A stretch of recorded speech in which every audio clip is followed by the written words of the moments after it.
I think we are being joined by Hikaru. Uh, Hikaru, can you hear us? Yeah, I can hear you guys. Wow, congratulations. Thanks. Yeah, it was a crazy match. Obviously, the Blitz and the Armageddon, especially, was out of this world. But I guess somehow I found a way to win at the end of the day. Hikaru, that was an absolutely epic struggle. And I want to know what were your first feelings after winning this Armageddon?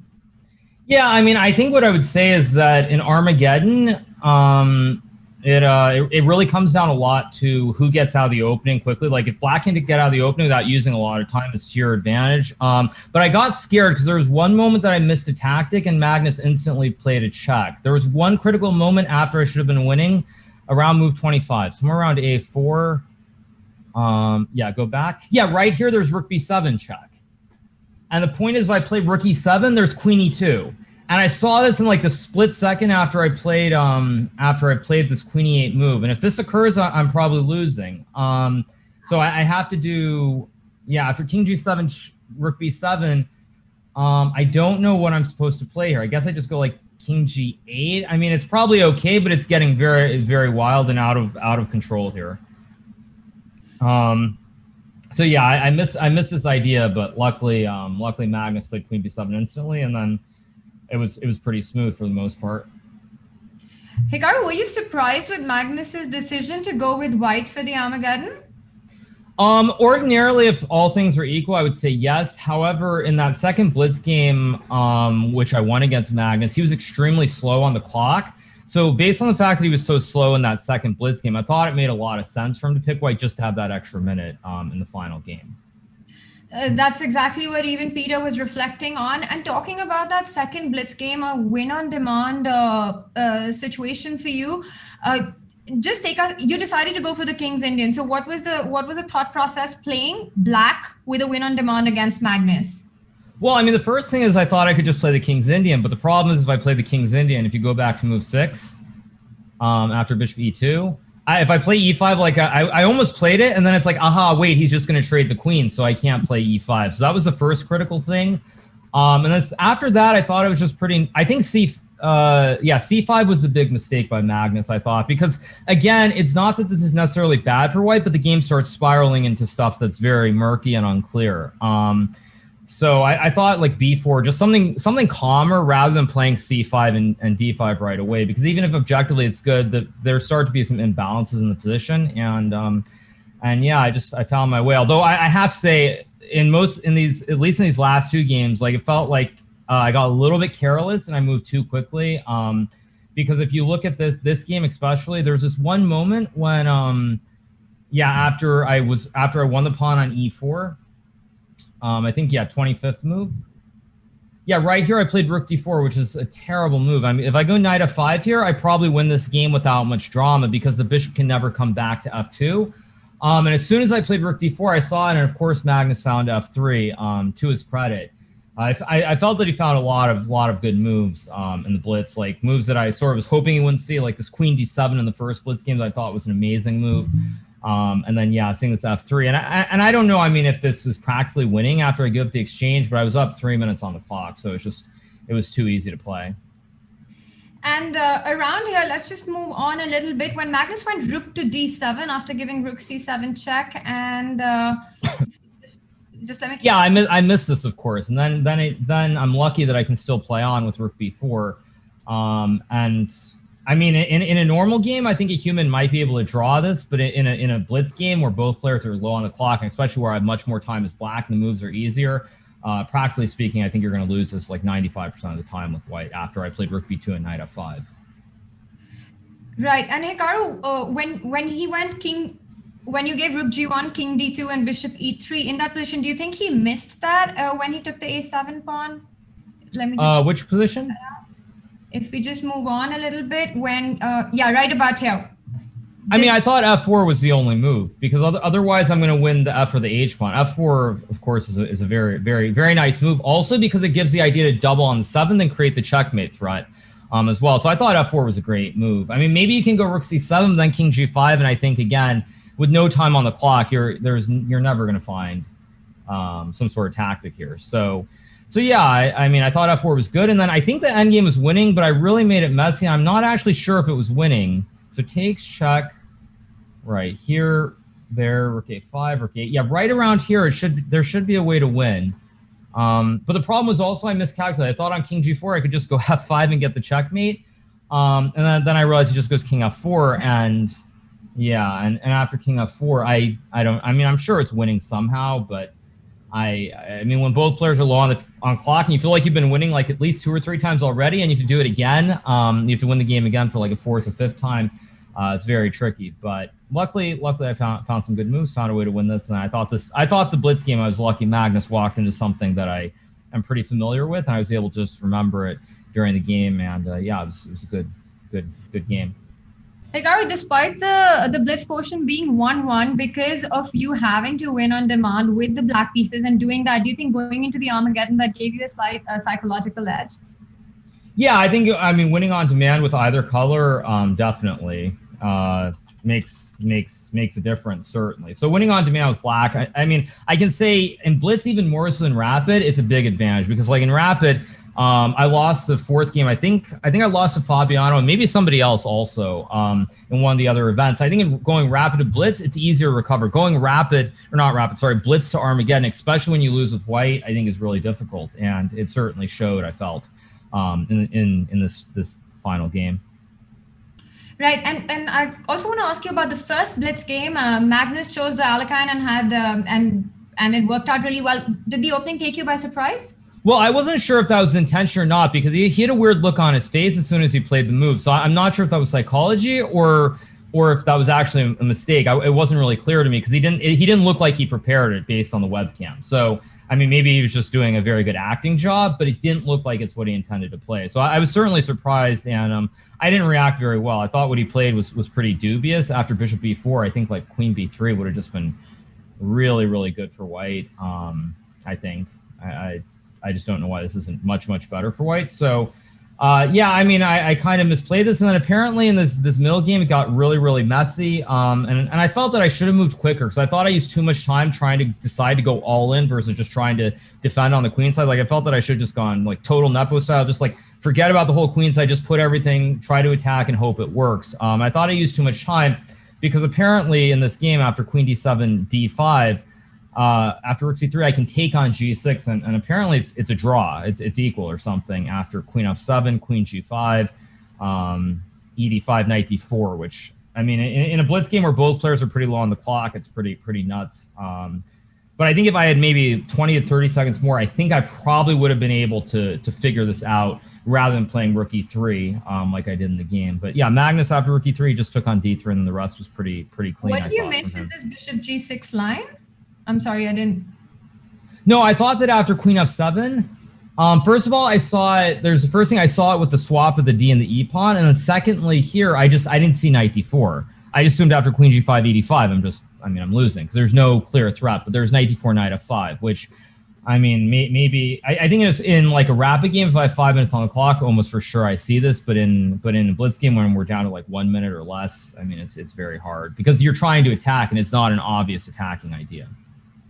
Right. Now, Hikaru, you've often said that, you've in this for this match against Magnus, there's been a sort of a Fabi opening approach mixed with a semi-Nepo style. And these are two extremely different schools of thoughts. Give us a little more insight on that. Yeah, I mean, I think Nepo, when it comes to rapid games especially, he doesn't always play the best moves. But he plays moves where he gets ahead on the clock. He just tries to make quick moves. I know with most of us, myself included, it's very uncomfortable because somehow you feel like you're always down 10 minutes on the clock. And if you're lucky and you reach like a late middle game or something where where the moves are a little bit easier to find, that's one thing. But generally, he always is pushing you on the clock. So I figured against Magnus, it worked during the Lindorus Abbey tournament, I noticed specifically. And so I just keep doing that here. And it seems to be going well. And then I just try to play like Fabiano with white and black for the most part. And I mean, just pick your poison and just try to make a combination of some players who are competitive with Magnus, I guess. That makes a lot of sense. And also tell me, when you go into this was the first Armageddon that you've had so far in this match.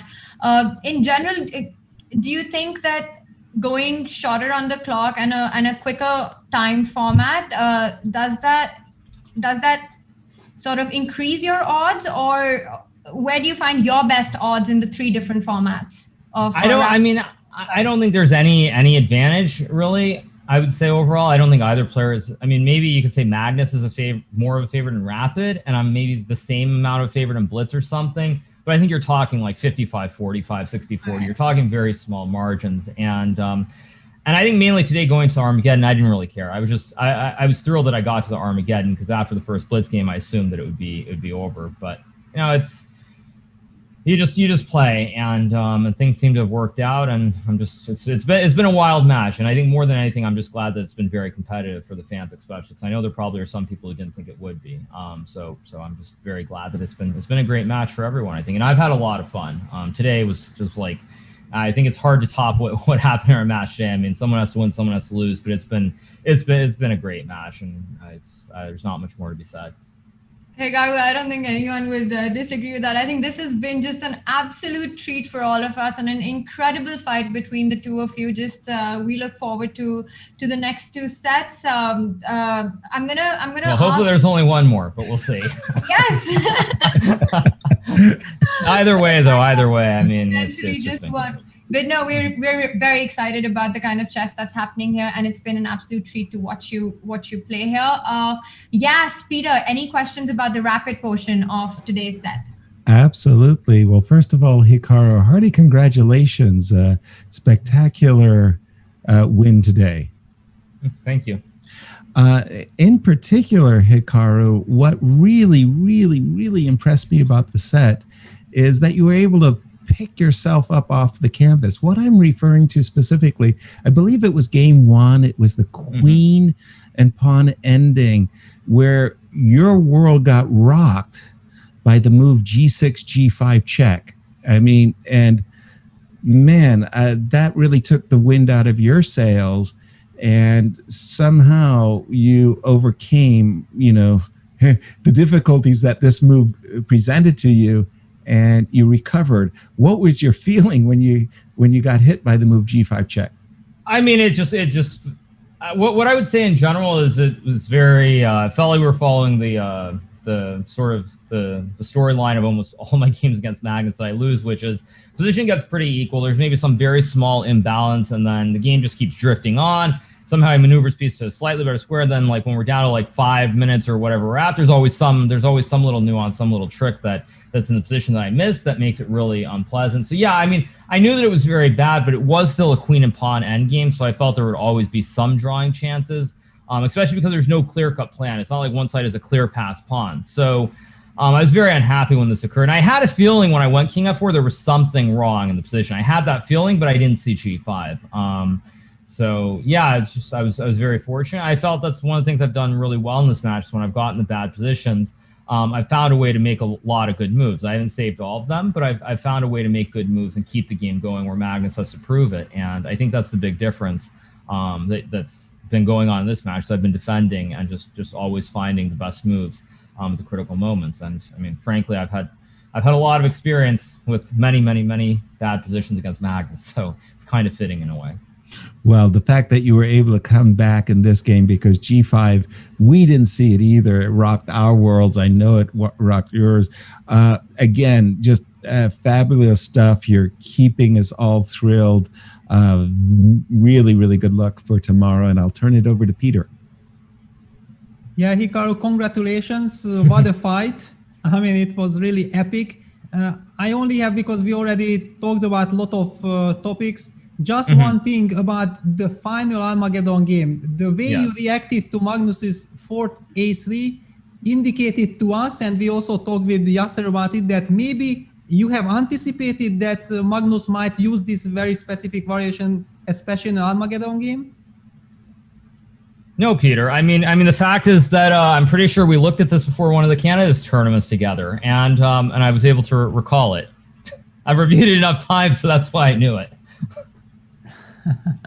Yeah, because it was very impressive. I mean that okay, it's Armageddon game, and then you were ready to bounce everything out, and the pressure was right from the start on Magnus's shoulders. Yeah, and I mean, I think there are certain openings that, for whatever reason, you can recall them much more easily. And I was not anticipating this, but I've reviewed this enough times because I felt like there were some people, maybe in some of the U.S. championships as well, who play this line, and so yeah, I've just looked at it a lot over the years, so that's why I was able to recall it. Because I think all the moves are very straightforward in the line. Yeah. Yeah, to be honest, I was always, the last couple of years, whenever Magnus used this AC line, was thinking that what Magnus has in store after the classical approach. And to be honest, I'm very happy to see that no, nothing was wrong with the classical approach all way long.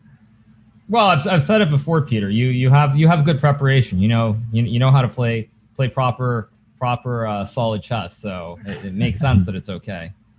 Yeah, thank you, Hikaru, and good luck in the finals. Tomorrow is maybe the last day, as you wish. We, as neutral spectators, to be honest, we are so thrilled about this match that we could watch this match go all year long.